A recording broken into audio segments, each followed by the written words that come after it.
خليني أسألك سؤال بسيط. في آخر أسبوع كم مرة اتصرفت بطريقة معينة مش عشان ده الصح لكن عشان خايف حد يتضايق منك؟ كم مرة قلت أيوة وانت جواك بتقول لأ؟ كم مرة سكت أو بلعت كلام محتاج أو كان لازم يتقال عشان مش وقته أو مش مكانه أو خايف إنه يتفسر غلط؟ لو ده حصل مرة أو اتنين ده شيء طبيعي، دي إنسانية. لكن لو ده هو النمط، لو دي بقت الطريقة اللي انت بتشتغل بيها، ساعتها احنا مش بنتكلم عن خوف، احنا بنتكلم عن ادمان. بس خليني اسألك السؤال الحقيقي، مش ليه بتخاف من رأي الناس، او مش ليه انك بتخاف انك ممكن تكون مكروه من الناس؟ السؤال، هل انت مدمن انك تكون شخص محبوب؟ ده الفرق. النهاردة احنا بنتكلم عن الفرق ده. دي قناة نكس نوليدج وانا نديم خورشيد، فنجالك اللي بتحبه، وخلينا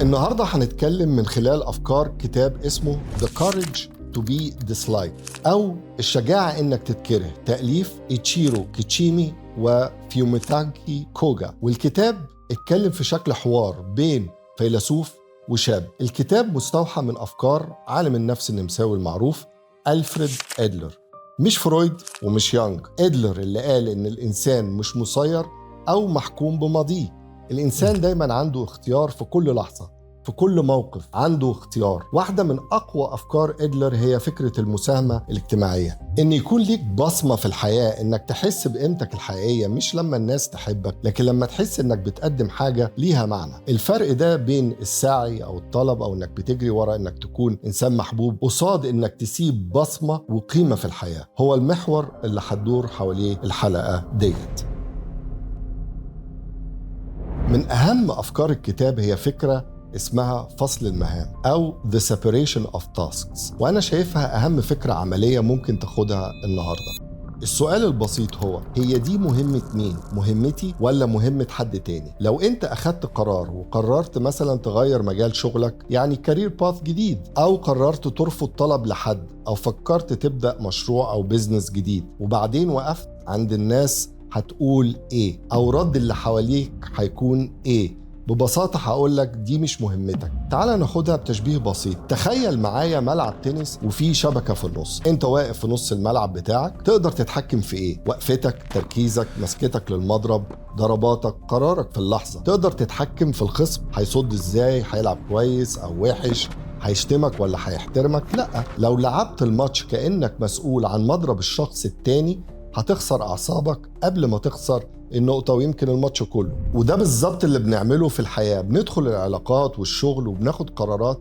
واحنا شايلين ملعبنا وملعب الناس كمان. الحقيقة أبسط من كده بكتير، انت مسؤول عن نص الملعب بتاعك، النص التاني مش بتاعك. نفس الحاجة بالظبط في الحياة، رد فعل الناس على قراراتك ده جانبهم، مسؤوليتهم هم، مهمتهم. مهمتك انك تاخد القرار بأمانة وبوضوح. خليني أديلك 3 أمثلة سريعة. الأول، لو قررت تغير مجال شغلك، مهمتك انك تفكر صح، تحضر نفسك وتاخد الخطوة بقوة وبشجاعة. مهمة أهلك أو زمايلك أو اللي حواليك إنهم يتضايقوا أو يوافقوا، دي مهمتهم هم. المثال التاني، لو احتجت تحط حدود مع حد أو ترسم خط لموقف معين، مهمتك إنك تتكلم بوضوح واحترام. مهمة الشخص التاني إنه يقبل أو يقتنع أو يتضايق، دي مهمته. المثال التالت، مهمتك إنك تقدم محتوى كويس ومحترم أو تبدأ بيزنس أو تعيش حياتك بقيم. مهمة الناس اللي بتعلق أو تنتقد ما يعجبهاش، دي مهمتهم. الخلاصة، إحنا ساعات بنشيل نفسنا مسؤوليات حاجات مش بتاعتنا أصلا. رضا الناس، موافقة الأهل على كل قرار، إن شريك حياتك ما يزعلش منك أبدا، إن أصحابك ما يفهموكش غلط، إن السوشيال ميديا تحبك. وده مستحيل، لأن رد فعل الناس مش شغلك، حكم الناس مش شغلك، إعجاب الناس برضو مش شغلك. شغلك الحقيقي اختيارك، سلوكك، نيتك، مجهودك، اسلوبك. ده مش انعزال، ده وضوح. ده انك تعرف ايه ملعبك وايه ملعب غيرك، وانك ما تعديش وما تسيبش حد يعدي لملعبك. خليني أكون صريح معاك جدا، في حاجة اسمها إنك تكون محبوب، أو اللي أحب أسميه المحبوبية، مش دايما مشكلة. يعني مثلا أنا في مسيرتي المهنية خلال 35 سنة لقيت إني أكون قادر على إني أبني علاقات حقيقية، إن الناس تحس إني مستمع جيد، أو إن يكون عندي تعاطف، أو زي ما بيتقال empathy، إن الناس تحس بدفء وثقة وأمان، أو بالمعنى الدارج إن الكيمياء تكون ماشية ولطيفة. ده فتح لي أبواب كتير. الناس شاركتني معلومات كان ممكن ما شاركوهاش مع غيري. اتعزمت في اجتماعات كبيرة كان من الصعب في مرحلة من حياتي المهنية إن أكون فيها أو حتى أعدي عليها. أخذت فرص مهمة لأن الناس ارتاحت ليا ووثقت فيا. إنك تكون محبوب أو المحبوبية لما بتيجي أو تتبني من مكان حقيقي بتبني الثقة. وفي بيئة الشغل وفي العلاقات الثقة عملة نادرة. بس في لحظة معينة لاحظت حاجة غريبة جدا، لما تكون إنسان لطيف ومحل ثقة بتبقى دايما متوقعة من الناس وبتاخدها كأنها يعني أمر مسلم بيه. إنك تكون لطيف ومحبوب بالنسبة ليا كانت جسر، لكن في لحظة معينة اتحولت من جسر لباب مفتوح كبير ما بيتقفلش لكل حاجة. الناس بدأت تفترض ان نديم هيقول ايوه دايما او على كل حاجة، يعني اني هبلع الضغط ومش هيبان عليا، اني مش هحط حدود واضحة للناس. وهنا اتعلمت درس بسيط، ان المحبوبية او انك تكون انسان محبوب مش المشكلة، لكن المحبوبية من غير ظهر قوي وعمود فقري، يعني دي دعوة مفتوحة لأي حد يحرك حياتك بدلك. المحبوبية فتحت لي أبواب، بس في لحظة سألت نفسي، أنا بفتح أبواب ولا بسيب بابي مفتوح لأي حاجة ولأي حد؟ قبل ما نكمل اكتب في الكومنتس دلوقتي ايه موقف واحد انت شايل فيه مهمة مش بتاعتك. مش لازم تكتب تفاصيل، كلمة واحدة كفاية. شغل، أهل، علاقة، رأي حر. لأن لما بتسمي الحاجة بتبدأ تشوفها بوضوح، ولما بتشوفها بتقدر تتصرف وتتعامل معاها صح.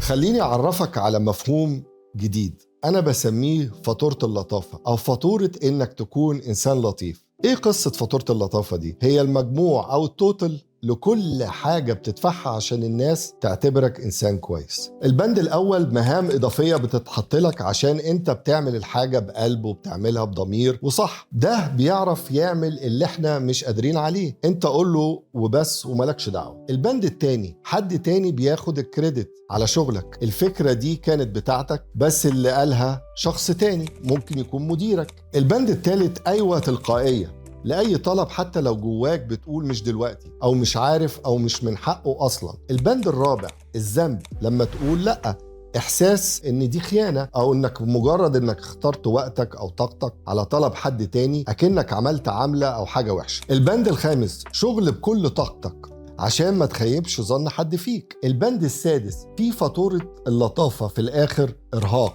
ريزنتمنت أو غضب، وحد تاني ما حسش بالفرق. الفاتورة دي ما حدش بيطلبها منك، بصراحة انت اللي بتقدمها لنفسك على طبق من فضة. والقيمة اللي بتدفعها في الآخر مش وقتك بس، القيمة هي جزء من هويتك وشخصيتك. اللطافة أو إنك تكون إنسان لطيف مش ضعف، بس اللطافة من غير حدود تبقى دعوة للناس إنها تدور لك حياتك أو تتحكم فيها بالريموت كنترول. يعني خليني أفرق بين 4 حاجات الناس بتخلطهم دايما: لطيف، شريف، ضعيف، قوي. الأول لطيف. اللطف هو أسلوب تواصل، هو الطريقة اللي بتتكلم بيها، هي النبرة، هو الاحترام، هو الدفء. تقدر تكون لطيف مع أي حاجة، مع حد بتحبه، مع حد ما بتحبوش، مع حد زعلك، مع حد بترفض له طلب أو بتقول له لأ. اللطف مش مرتبط بالموقف، هو اختيارك في إن إزاي تتواصل مع الناس. التاني شريف. الشرف هو منظومة قيم، هو إنك ما تأذيش، ما تهنش، ما تتلعبش، ما تعديش الحدود الأخلاقية، يعني يكون عندك أخلاق الفرسان زي ما بيقولوا. الشريف مش لازم يكون لطيف، اللطف أسلوب، الشرف منهج. الاتنين مع بعض، اللطف زائد الشرف، دي النسخة اللي احنا كلنا بنتمناها أو كلنا بنطمح ليها.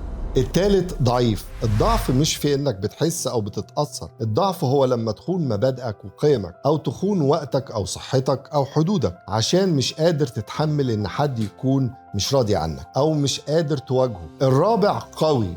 الرابع القوة مش عدوانية، القوة هنا مش عدوانية، مش صلابة، مش برود. القوة هي انك تفضل محترم وتختار التصرف الصح حتى لو حد مش راضي او مش مبسوط. القوي بيحدد وبيحدد باحترام. القوي بيرفض وبيرفض من غير ما يهين. القوي بيقول مش هقدر وما بيحسش انه قصر او خان. انا ممكن اكون كويس من غير ما اكون متاح لكل حاجة واي حاجة. ده مش تناقض، ده نضج. في ناس ممكن تسمع الكلام ده وتقول اوكي، خليني ابقى قوي، خليني اقول اللي انا عايزه، خليني ابقى مش مهتم بحد. لا، مش هو ده الكلام اللي احنا بنقوله. القوة اللي بنتكلم عنها هي قوة بحدود اخلاقية. يعني ايه؟ يعني انك بتتصرف حسب قيمك مش حسب مزاجك. يعني انك بتحدد الحدود مش عشان انت مش عايز تتعب، لكن عشان الحدود دي بتحمي قيمة او مسؤولية حقيقية. القوة الاخلاقية بتعترف بالتأثير، يعني انك تفهم ان قراراتك بتأثر على الناس وانك مش بتتجاهل ده. السؤال مش هيحبوني ولا لا، السؤال هو هقدر احترم نفسي بعد القرار ده ولا لا. لو الإجابة أيوة، روح. لو الإجابة مش عارف، خد وقتك وفكر. لو الإجابة لا، اتعامل أو اتصرف. ده مش سلوك الناس اللي بيتحبوا، ده سلوك الناس اللي بنثق فيهم. وفي الآخر الثقة أعمق من الحب. النسخة الناضجة من إنك تكون محبوب أو المحبوبية هي الثقة.